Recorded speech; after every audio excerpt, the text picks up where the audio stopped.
Então pega a sua Bíblia e eu quero te convidar a abri-la no livro do profeta Jonas. Nós vamos ler o capítulo 1, os versos de número 1 ao 5. Vamos ler livro do profeta Jonas, o capítulo 1, os versos de número 1 ao 5. E depois nós vamos ler o livro de Atos dos Apóstolos, o capítulo 27. Mas antes, conecta comigo aqui nesta palavra. Você que tem uma Bíblia, você pode acompanhar. E eu quero ler para você esse texto, que diz bem assim: A palavra do Senhor veio a Jonas, filho de Amitai, com esta ordem: vá depressa à grande cidade de Nínive e pregue contra ela, porque a sua maldade subiu até a minha presença. Verso 3: Mas Jonas fugiu da presença do Senhor, dirigindo-se para Tarsis. Desceu à cidade de Jope, onde encontrou um navio que se destinava àquele porto. Depois de pagar a passagem, embarcou para Tarsis para fugir do Senhor. O Senhor, porém, fez soprar um forte vento sobre o mar, e caiu uma tempestade tão violenta que o barco ameaçava arrebentar-se. Todos os marinheiros ficaram com medo, e cada um clamava ao seu próprio Deus. Atiraram as cargas ao mar para tornar o navio mais leve. Enquanto isso, preste atenção, enquanto isso, Jonas, que tinha descido ao porão e se deitara, dormia profundamente. Aqui nós temos um texto que fala sobre a experiência de Jonas em meio a uma tempestade. Mas eu quero ler mais um texto com você, que vai trazer um outro servo de Deus, que é o apóstolo Paulo, também vivenciando a experiência de passar por uma tempestade em sua vida. Então, Atos dos Apóstolos, capítulo 27, eu quero ler com você a partir do verso de número 20. Verso de número 20 ao 26. Que diz bem assim: Não aparecendo nem sol, nem estrelas por muitos dias, continuando a abater-se sobre nós grande tempestade, finalmente perdemos toda a esperança de salvamento, visto que os homens tinham passado muito tempo sem comer. Paulo, preste atenção nisso, Paulo levantou-se diante deles e disse: Os senhores deviam ter aceitado o meu conselho, o conselho de não partir de Creta, pois assim teriam evitado este dano e prejuízo. Mas agora recomendo-lhes que tenham coragem, pois nenhum de vocês perderá a vida. Apenas o navio será destruído. Pois ontem à noite, apareceu-me um anjo do Deus a quem eu pertenço, a quem eu adoro, dizendo-me: Paulo, não tenha medo. É preciso que você compareça perante César. Deus, por sua graça, deu-lhe a vida de todos os que estão navegando com você. Assim, tenha ânimo, senhores. Creio em Deus, que acontecerá do modo como me foi dito. Devemos ser arrastados para alguma ilha. Amém. Feche os teus olhos aí mesmo no seu lar, aí mesmo onde você estiver. E eu quero orar agora por você. Pai, a tua palavra foi lida, e eu sei que esta palavra é luz para o nosso caminho. Eu sei que essa palavra é o pão nosso desse dia, o nosso alimento.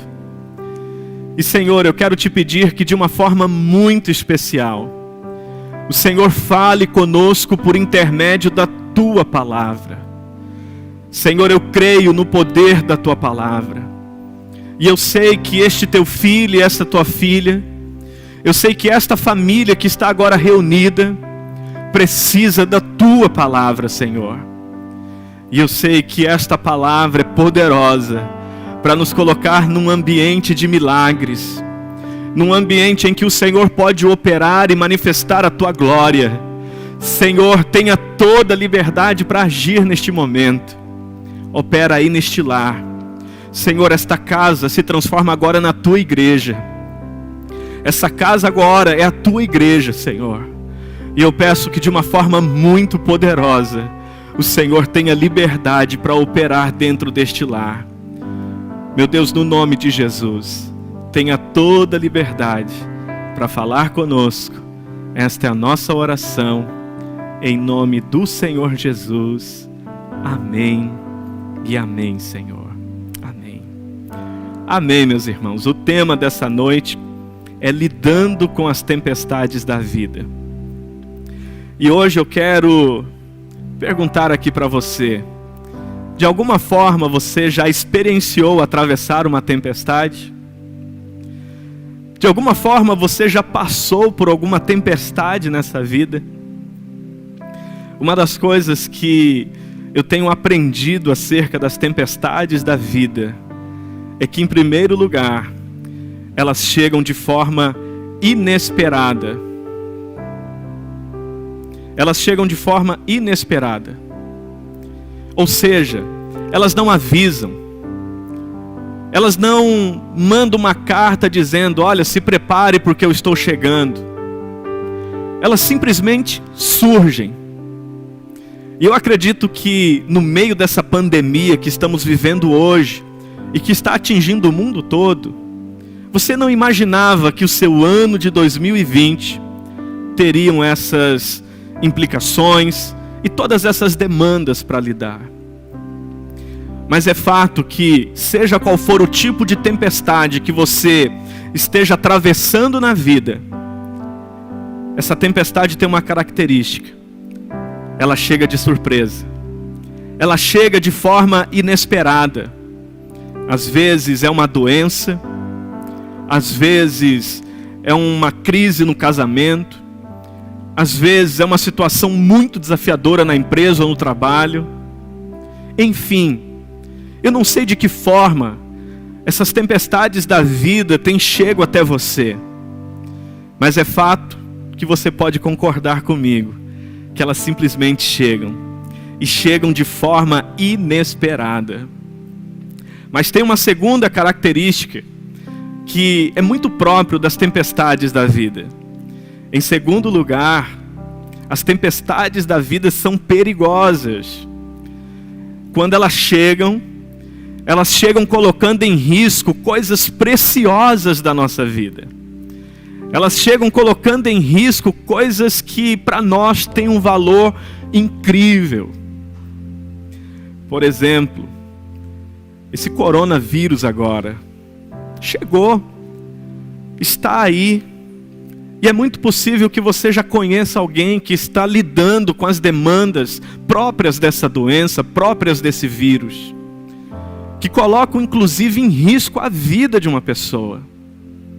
Mas não é só isso.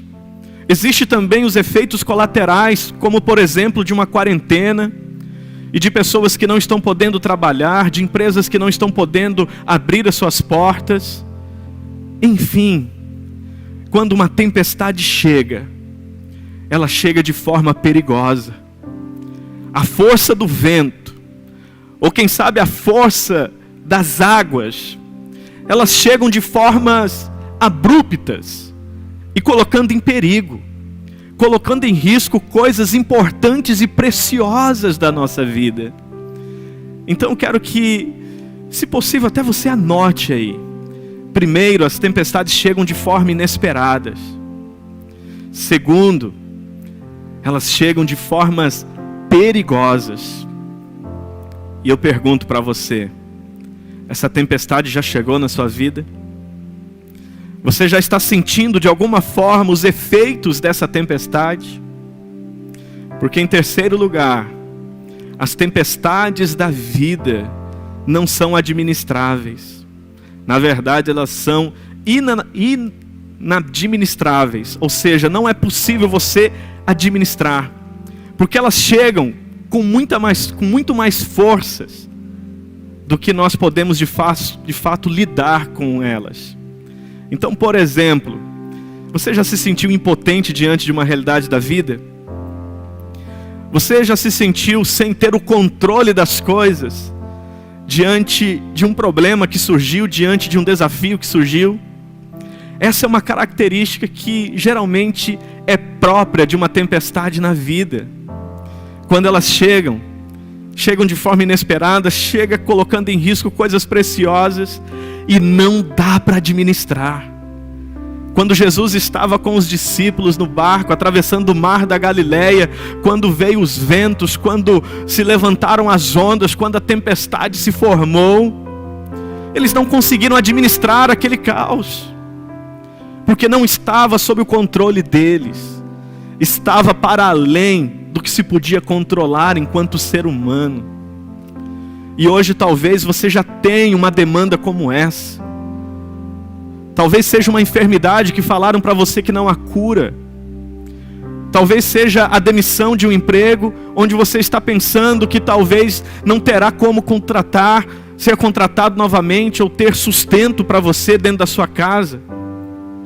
Eu não sei de que forma está batendo aí o medo, a insegurança, por conta dessa tempestade que chegou, e está extraindo de você um sentimento de impotência, um sentimento de que eu não sei o que fazer, eu não me sinto capaz de lidar com essas demandas. E de fato, as tempestades da vida, quando elas chegam de forma inesperada, sem avisar. Quando elas chegam causando risco de forma perigosa. E quando elas chegam, elas costumam ser muito maior do que a nossa capacidade de administrá-las e de colocá-las sob o nosso controle. Mas tem uma quarta coisa que você precisa entender sobre as tempestades da vida. Em quarto lugar, o fato de você crer em Deus, o fato de você ter Jesus com você, não te torna isento das tempestades da vida. Sim, o fato de você crer em Deus, o fato de você ter Jesus, não significa que você está por trás de um vidro blindado, onde você se torna imune às tempestades que podem surgir neste mundo. Eu quero lhe dizer, nas palavras do próprio Senhor Jesus, Ele disse: no mundo tereis aflições. Os seus discípulos estavam com Jesus no barco, e mesmo assim a tempestade veio. O apóstolo Paulo é um homem de Deus, e mesmo assim a tempestade veio. Jonas, um profeta de Deus, e mesmo assim a tempestade veio. O fato de você crer em Deus, o fato de você ter Jesus, entenda isso, não te torna imune às tempestades que podem surgir nessa vida. E você precisa entender isso. Mas em quinto lugar, e talvez a coisa mais importante que você precisa entender sobre as tempestades da vida, é que além delas serem surpreendentes, chegarem sem avisar, além delas serem perigosas, além delas não serem administráveis, além do fato de você crer em Deus não tornar você blindado a elas, em quinto lugar, não importa como seja essa tempestade, Deus cuidará de você. As tempestades da vida não significam ausência do cuidado de Deus sobre você. As tempestades da vida não significam que Deus esqueceu de você. Não significa que Deus desamparou você. Não significa que Deus não ama você. E aqui eu quero que você abra o seu coração e receba o que eu estou te dizendo no seu espírito. Eu não sei de que forma as tempestades estão chegando até você. Eu não sei de que forma você está se sentindo inseguro. Eu não sei de que forma você talvez esteja sofrendo com ansiedades. Mas eu quero lhe afirmar, não importa a característica dessa tempestade, Deus é com você.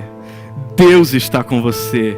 E Ele pode cuidar de você em meio a essa tempestade. No caso dos discípulos com Jesus, eles chegaram até a pensar que o Senhor não se importava com eles. E eles disseram: mestre, o Senhor não se importa, estamos à beira de afundar. E aí Jesus disse: calma, homens de pequena fé. E simplesmente diante da palavra de Jesus, aquieta-te mar, acalma-te vento, a tempestade passou. Então o que nós precisamos entender? Deus cuidará de mim e de você no meio dessa tempestade. Deus cuidará de mim e de você no meio dessa pandemia. Deus cuidará de nós. E nós precisamos entender que na forma ou nas formas de Deus cuidar de cada um de nós, tem hora que Ele simplesmente olha para a tempestade e diz: acalma-te vento, aquieta-te mar, e manda a tempestade embora. Esta pode ser uma expressão do cuidado de Deus. Mas também há momentos que Deus não intervém na tempestade. Deus intervém na minha estrutura, na minha vida. E Ele diz: filho, filha, eu não vou fazer a tempestade passar agora, porque no meio dessa tempestade você vai crescer. Você vai aprender o que é confiar em mim. Você vai aprender o que é andar comigo.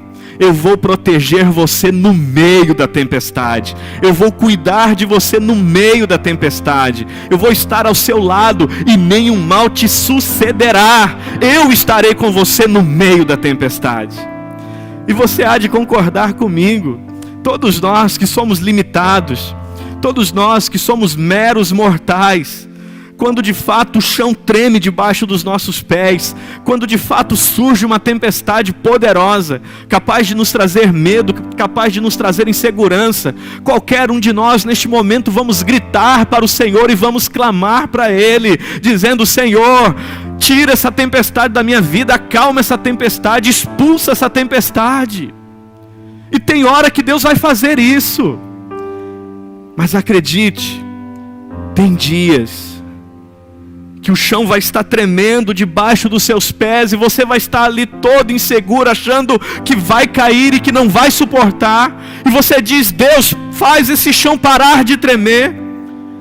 E Deus vai dizer para você: filho, filha, eu tenho algo muito melhor. E aí Ele diz: eu não vou fazer essa tempestade cessar. Eu não vou fazer esse chão parar de tremer. Eu vou ensinar você a permanecer de pé, mesmo que o chão trema debaixo dos seus pés. Eu vou ensinar você a permanecer firme, mesmo que a tempestade esteja vindo contra você. Eu serei o seu escudo, eu fortalecerei você. Sou eu que cuidará de cada detalhe da sua vida. Então, meu irmão e minha irmã, as tempestades estão aí, e mais cedo ou mais tarde todos nós vamos nos deparar com elas. Elas vão chegar de forma inesperada. Elas vão chegar trazendo risco, trazendo perigo. Elas vão chegar com uma força tão grande que vai nos trazer o sentimento de impotência. Nós vamos perceber que elas não podem ser administradas. E nós vamos perceber que mesmo sendo cristãos, mesmo andando com Deus, mesmo tendo fé em Deus, essas tempestades vão chegar até nós. Mas em quinto lugar, você vai ter convicção que as tempestades deste mundo, que as tempestades dessa vida, não significam ausência do cuidado de Deus. Porque não importa. Por mais que você passe pelo vale da sombra e da morte, você vai ter certeza que Deus está com você. E Ele vai cuidar de você. Ele vai sustentar você. E neste momento, você que está comigo nessa celebração, eu quero profetizar sobre a sua vida, que não vai faltar suprimento na sua casa, não vai faltar alimento na sua casa. Deus vai cuidar de você, Deus vai proteger você, creia nisso. Mas eu quero que, de uma forma muito importante, você preste muita atenção no que eu vou falar com você aqui agora. Você já sabe que estamos no meio de uma tempestade. E o texto que nós lemos aqui hoje nos fala de duas pessoas: o apóstolo Paulo e também o profeta Jonas. E essa mensagem hoje eu quero concluir ela com você fazendo uma pergunta: quem é você no meio da tempestade? Como que você se comporta quando a tempestade chega na sua vida? Os dois textos que nós lemos hoje, um nos fala sobre Jonas e como ele lidou com a tempestade, e o outro nos fala sobre o apóstolo Paulo, como ele lidou com a tempestade. E hoje eu preciso que você reflita nisso. Você está mais para Jonas ou mais para Paulo? Na forma que você lida com a tempestade, na forma que você enfrenta a tempestade. Porque eu quero que você perceba que existem características que são muito poderosas, que diferenciam um do outro na forma de lidar com a tempestade. Primeiro, Jonas, no momento em que antecede a tempestade, ele está livre, mas ele usa a liberdade para fugir de Deus. O apóstolo Paulo, no momento em que antecede a tempestade, ele está preso. Ele está sendo conduzido a Roma, porque está preso. Mas apesar de preso, ele usa a prisão para cumprir a vontade de Deus, para fazer a vontade de Deus. Então preste atenção, ambos estão no prelúdio de uma grande tempestade. Jonas está livre, mas a liberdade dele, ele usa para fugir de Deus. Ele usa para fugir do propósito de Deus. Ele usa para fugir do chamado de Deus. Ele entra no barco para fugir de Deus. Ele entra no barco para fugir do propósito que Deus tinha para ele. Mas o apóstolo Paulo, ele entra no barco para fazer a vontade de Deus, para cumprir um propósito de Deus. E hoje, eu preciso que você responda no íntimo do seu coração. Você está fugindo de Deus nesse momento que a tempestade está vindo? Ou você, no meio da tempestade, está se posicionando como quem de fato vive para fazer a vontade de Deus? Como quem de fato vive para cumprir o propósito de Deus? Sinceramente, você está usando a liberdade para fugir de Deus? Ou, embora com algumas limitações hoje, você está cumprindo o seu chamado, cumprindo a sua vocação? E eu vou dar um exemplo aqui muito prático.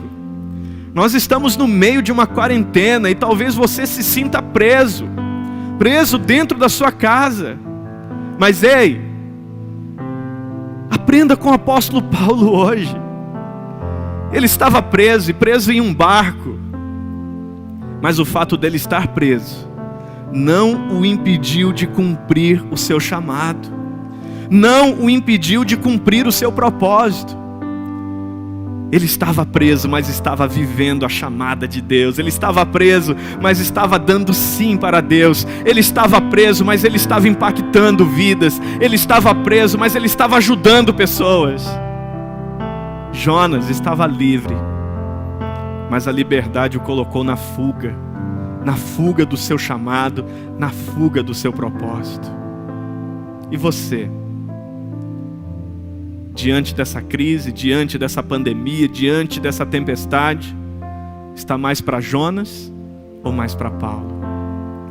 Uma outra característica muito interessante entre eles é que o apóstolo Paulo e o Jonas, eles se posicionam. Só que tem um detalhe: Jonas, ele entra no navio para se alienar. Ele entra no navio e desce lá para o fundo do porão, para o fundo do navio, e acha o porão e ali ele se esconde. Paulo, ele está preso e ele entra no navio para fazer a diferença.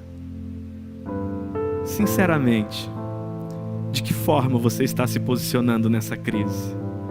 Você está se alienando? Você está se escondendo? Você está entrando no seu quarto e ficando quietinho? Ou você está fazendo como Paulo, ajudando as pessoas no meio da crise, sendo um instrumento de Deus no meio da crise? Jonas entrou no barco para se alienar, para se esconder. Mas Paulo estava no barco para fazer a diferença. Ele estava preso, mas ele se tornou o homem mais ouvido naquele barco. Ele ajudou, ele aconselhou, ele orientou, ele lançou o medo fora do coração das pessoas, ele trouxe paz, ele acalmou as pessoas no meio da tempestade. E você? Como que você está se posicionando diante dessa tempestade que chegou para cada um de nós? Você está se escondendo? Você está usando isso para não fazer aquilo que você sabe que Deus espera de você? Ou de fato você se posicionou e disse: estamos sim no meio de uma tempestade, mas eu vou fazer a diferença, eu vou revelar Deus, eu vou manifestar glória ao nome de Deus no meio dessa tempestade, eu vou ajudar pessoas no meio dessa tempestade, eu vou estender a mão, eu vou trazer uma palavra de fé, eu vou trazer uma palavra de encorajamento, eu vou trazer esperança no meio do caos.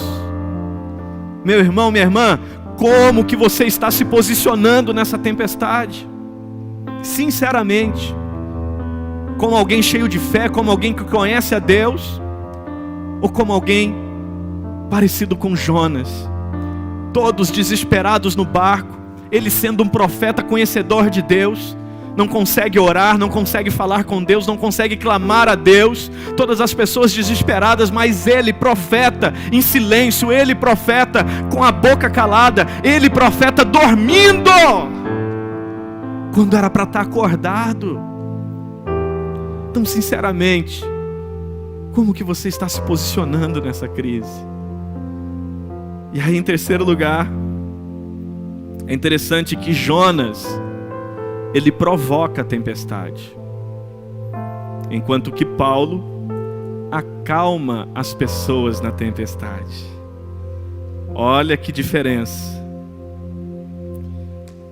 Jonas, quando ele foge da perfeita vontade de Deus e entra naquele barco, ele atrai para si uma tempestade. Paulo, embora preso, está no centro da boa, agradável e perfeita vontade de Deus.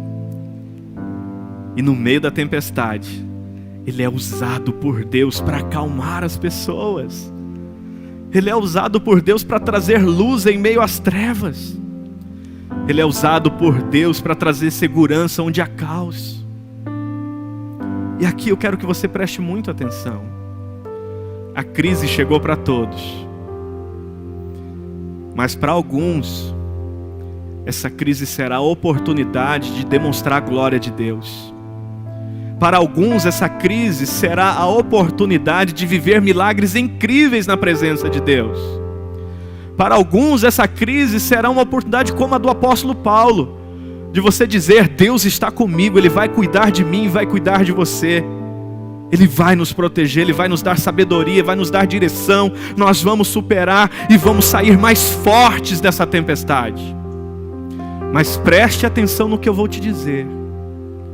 Essa crise para alguns talvez seja um momento em que Deus está te dando uma oportunidade de realinhamento, uma oportunidade de arrependimento, uma oportunidade de colocar as coisas no lugar.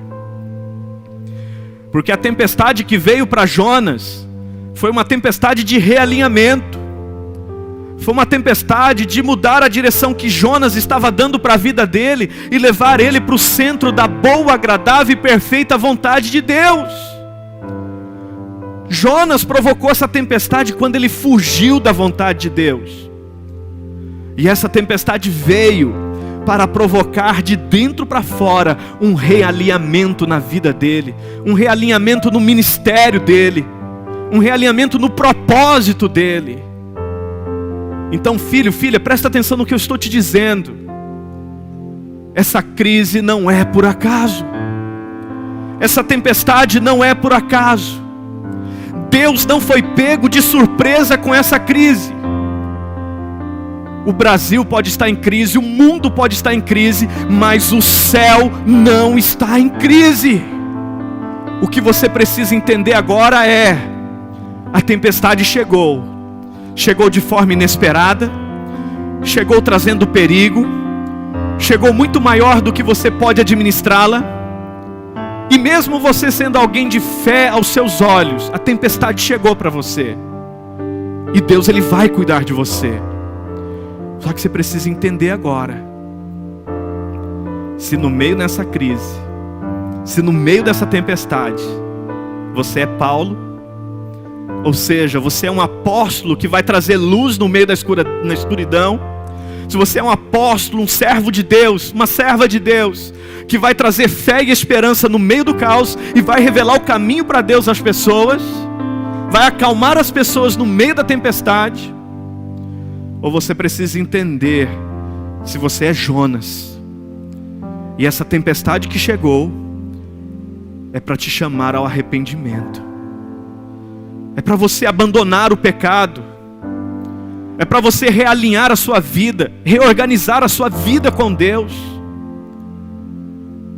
Talvez eu esteja falando com pessoas que eu nem conheço agora, mas filho, filha, se você é Jonas nesse momento, Deus está dizendo: volta para a minha casa, volta para o centro da boa e agradável, perfeita vontade. Volte a viver o seu chamado, volte a viver o seu ministério, volte à prática das primeiras obras. Lembra-te de onde caístes, arrependa-se e volte à prática das primeiras obras. Meu irmão e minha irmã, Deus está falando com você aí na sua casa, aí no seu lar. Jonas entrou no navio para fugir. Paulo entrou no navio para fazer a vontade de Deus. Jonas entrou no navio para se alienar, para fugir. Paulo entrou para fazer a diferença. Meu irmão, minha irmã, Jonas causou uma tempestade sobre a vida dele, mas Paulo acalmou as pessoas no meio da tempestade. E eu preciso que você encontre uma resposta agora. Quem é você no meio dessa tempestade que chegou? Você é Paulo ou você é Jonas? Se você é Paulo, é hora de se levantar como um apóstolo, como um profeta, como um evangelista, como um pastor, como um missionário, como um líder que vai trazer luz em meio às trevas. Mas se você é Jonas, se você estava fugindo de Deus, se você estava fugindo dos planos de Deus, é a sua oportunidade. Tinha muito barulho, tinha muitas distrações. Deus tirou o barulho, Deus tirou as distrações, e agora Ele está falando com você. E se você estava fugindo do propósito dEle, Ele está dizendo: filho, filha, eu não desisti de você. Volta para a minha presença. Volta para a minha presença.